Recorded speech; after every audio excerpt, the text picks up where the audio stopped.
I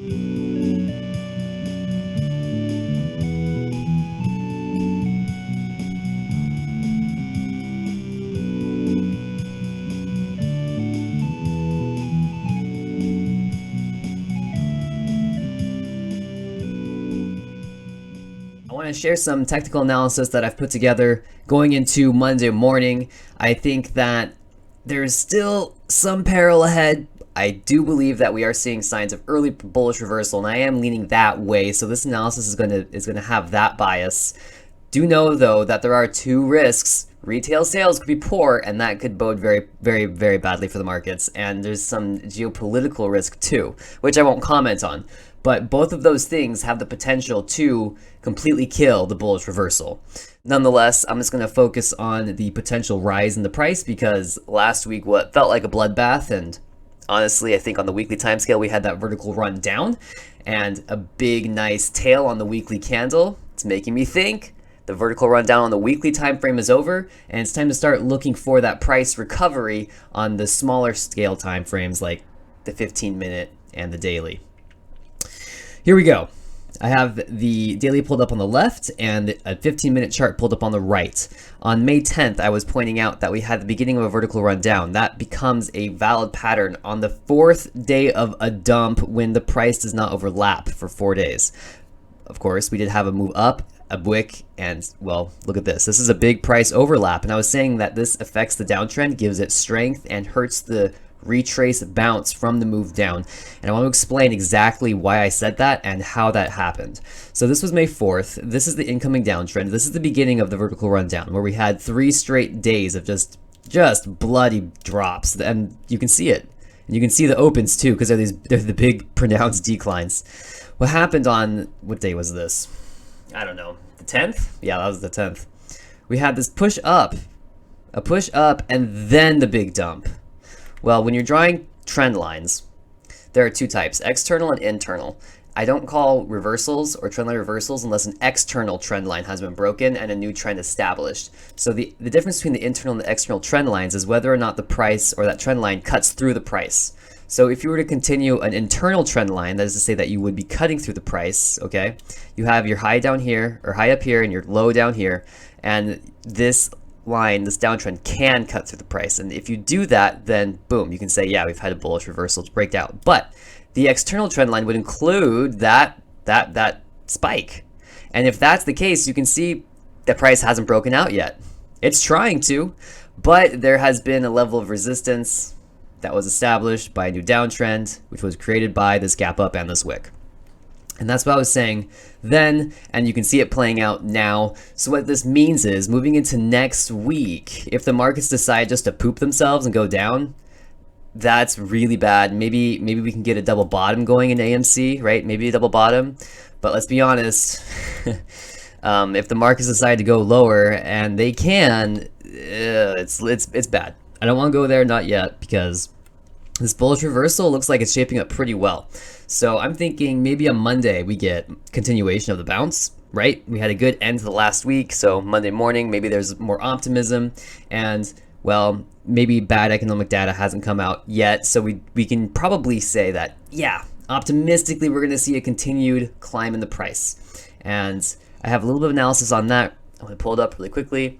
I put it on my price mirror chart because, well, the pattern is inherently a mirror. This might look like an inverted head and shoulders or a V-type bottom, but I think the best way to characterize it is as an inverted roof, which is a pattern that Bulkowski discovered in 2005.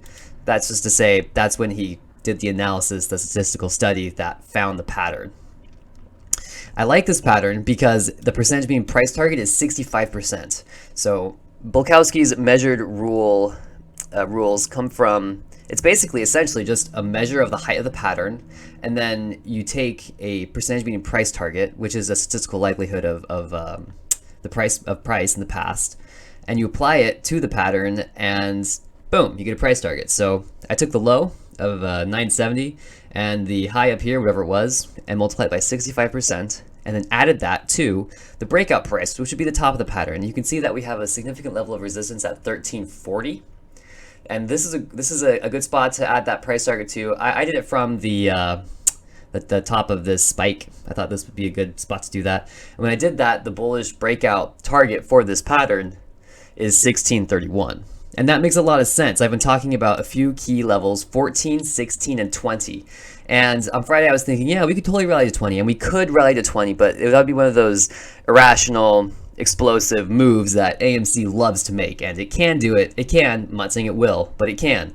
What's most likely is if we have a good week this week, we're going to see the price push up towards 14. And 16 probably is as high as we're going to get, unless retail sales data is incredible and there is a little short squeeze. Now, don't get your hopes up when I say that. Really don't. That just means that there are going to be some positions that will close that are short when that trend line is broken, because that's the logical thing to do. And a trend line breakout is essentially what that would be. And if we can get a trend line mirror breakout, we're going to take the height of this pattern here and we're going to just apply it 100% to the breakout price. And we'll just use our roof mirror here where it would intersect with that downtrend to say that's our breakout price. And when we do that, we get a similar target towards $16. So that's a pretty good bullish analysis. I believe if we do get that bullish breakout, we're going up towards 16, and that'll be a nice $2 rally. Ideally, it would be good to see the price make this huge rip up all the way back up to $16 and then above. But 16 seems to be the place to be, and then maybe it consolidates and moves sideways for a while. AMC loves to grind sideways to kill options traders, right? And that's me. So I'm going to be trading very lightly on Monday. It is a signal day. If the markets do decide just to break this pattern and go down, there is going to be a moment where we may see support here at $9.70, $10, and that's really going to depend on. Well, it's probably reliant on the options chain. I don't know where the market makers would be in the best position at the close of the week. I should probably look at that. If this does break down, this is going to be a tremendous spill downward. If it breaks down and moves lower than 970, the downside's scary. So that's my analysis on AMC. I know it's not a whole lot, but I am feeling good. Really, I'm just waiting for Tuesday. Retail sales, are they better than expected? Hopefully they are. And then AMC can recover and upward we go. Now, talking about the Discord, I like having a small community, and that's why I've kept my Discord private.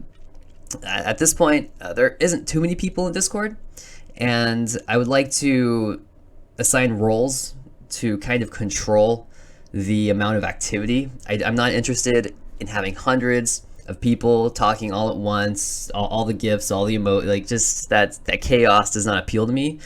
I want to share my community that I have, but not necessarily dilute it, so to speak. So what I've done is I've given the most active members of my community their own channels to host.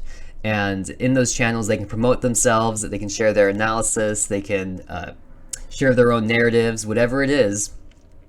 That's totally cool. And they're going to have the ability to promote new members from level 1, which gives you the ability to react and join voice channels and promote you to level 2, which will allow members to also leave messages, text messages in the chats.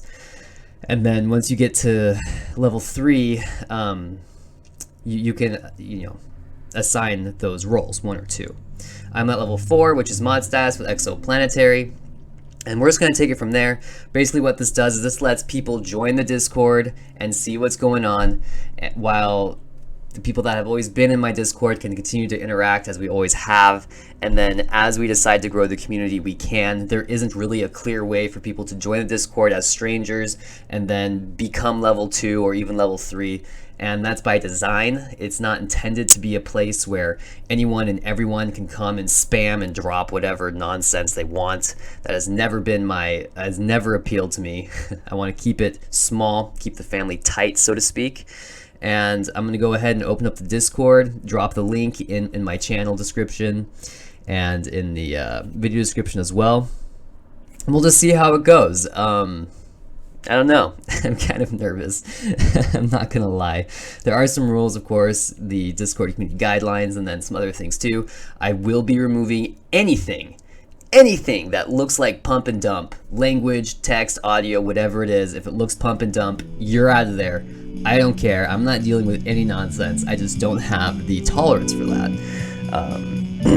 So, without further ado, the Discord is open, and I am very tentatively bullish on AMC.